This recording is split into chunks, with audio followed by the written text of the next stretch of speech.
8 ವರ್ಷದ ನಂತರ ಧಾರಾವಾಹಿಗೆ ಕಂಬ್ಯಾಕ್ ಆಗಿರುವ ನಟಿ ಯಾರು ಗೊತ್ತಾ?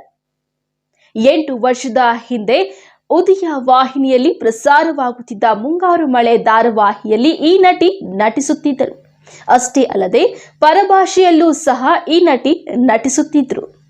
ನಂತರ 8 ವರ್ಷದ ಬಳಿಕ ಮತ್ತೆ ಉದಯ ವಾಹಿನಿಯಲ್ಲಿ ನಟಿಸಲಿದ್ದಾರೆ ಈ ನಟಿ. ಹಾಗಾದ್ರೆ ಯಾರು ಈ ನಟಿ? ಈ ನಟಿ ಬಗ್ಗೆ ಸಂಪೂರ್ಣ ಮಾಹಿತಿ ಇಲ್ಲಿದೆ ನೋಡಿ, ಬನ್ನಿ ನೋಡ್ಕೊಂಡು ಬರೋಣ. ಮಂಗಳಗೌರಿ ಮದುವೆ ಸೌಂದರ್ಯ ಯಾರಿಗ್ ತಾನೇ ಗೊತ್ತಿಲ್ಲ. ಹೌದು ವೀಕ್ಷಕರೇ, ಕಿರುತೆರೆಗೆ ಸಣ್ಣದೊಂದು ಬ್ರೇಕ್ ತಗೊಂಡು ಚುಕ್ಕಿ ತಾರೆ ಮೂಲಕ ಕಮ್ಬ್ಯಾಕ್ ಆದ ಕಳನಟಿ ರಾಧಿಕಾ ಶ್ರವಂತ್. ಮಂಗಳಗೌರಿ ಮದುವೆ, ಖುಷಿ, ಪುಟ್ಮಲ್ಲಿ ಇನ್ನೂ ಹಲವಾರು ಸೀರಿಯಲ್ ಮತ್ತು ಪಿಕ್ಚರ್ಗಳಲ್ಲಿ ಮಾಡಿದ್ದಾರೆ. ಅದರ ಜೊತೆಗೆ ಪರಭಾಷೆ ಧಾರಾವಾಹಿಗಳಲ್ಲೂ ಕೂಡ ನಟನೆ ಮಾಡಿರುವ ನಟಿ ರಾಧಿಕಾ ಶ್ರವಂತ್. ಚುಕ್ಕಿ ತಾರೆ ಜೊತೆಯಲ್ಲಿ ಮತ್ತೊಂದು ಹೊಸ ಧಾರಾವಾಹಿಯಲ್ಲಿ ರಾಧಿಕಾ ಶ್ರವಂತ್ ಬರಲಿದ್ದಾರೆ. ಇದು ನಿಜಕ್ಕೂ ಅಭಿಮಾನಿಗಳಿಗೆ ಸಂತಸದ ಸುದ್ದಿ. ಈ ಹಿಂದೆ ಉದಯ ವಾಹಿನಿಯಲ್ಲಿ ಮುಂಗಾರು ಮಳೆ ಎನ್ನುವ ಧಾರಾವಾಹಿಯಲ್ಲಿ ನಟನೆ ಮಾಡಿದ್ರು.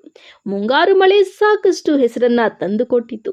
8 ವರ್ಷದ ನಂತರ ರಾಧಿಕಾ ಶ್ರವಂತ್ ಉದಯ ವಾಹಿನಿಗೆ ಕಂಬ್ಯಾಕ್ ಆಗಿದ್ದಾರೆ. ಹೌದು, ಚಿಕ್ಕ ಯಜಮಾನಿ ಸೀರಿಯಲ್ನ ಪ್ರೋಮೋ ಬಿಡುಗಡೆಯಾಗಿದೆ. ಸಿಂಪಲ್ ಹುಡುಗಿ ಸೂಪರ್ ಸಾಧನೆ ಕತೆ ಚಿಕ್ಕ ಯಜಮಾನಿ ಎಂದು ಉದಯ ವಾಹಿನಿಯಲ್ಲಿ ಬಿಡುಗಡೆ ಮಾಡಿದ್ದಾರೆ. ಆದರೆ ಇದು ನಿಜಕ್ಕೂ ಅಭಿಮಾನಿಗಳಿಗೆ ಖುಷಿ ಸಂದರ್ಭ. ರಾಧಿಕಾ ಶ್ರವಂತ್ ಅವರಿಗೆ ಎಲ್ಲ ಧಾರಾವಾಹಿಗಳು ಕೂಡ ಕೈ ಹಿಡಿದಿದೆ. ಪ್ರತಿಯೊಂದು ಧಾರಾವಾಹಿಗಳು ಒಳ್ಳೆಯ ಹೆಸರು ತಂದುಕೊಟ್ಟಿದೆ.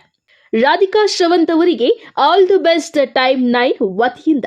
ಪ್ರತಿಯೊಂದು ಧಾರಾವಾಹಿಗಳು ವಿಭಿನ್ನ ಪಾತ್ರ ಮಾಡಿರೋ ನಟಿ ಎಂದ್ರೆ ರಾಧಿಕಾ ಶ್ರವಂತ್ ಮಾತ್ರ. ಅತಿ ಹೆಚ್ಚು ಕಿರುತೆರೆಯಲ್ಲಿ ಬಣ್ಣ ಹಚ್ಚಿರುವ ನಟಿ ರಾಧಿಕಾ ಶ್ರವಂತ್ ಅತಿ ಶೀಘ್ರದಲ್ಲೇ ನಿಮ್ಮ ಮುಂದೆ ಉದಯ ವಾಹಿನಿಯಲ್ಲಿಯೂ ಬರಲಿದ್ದಾರೆ.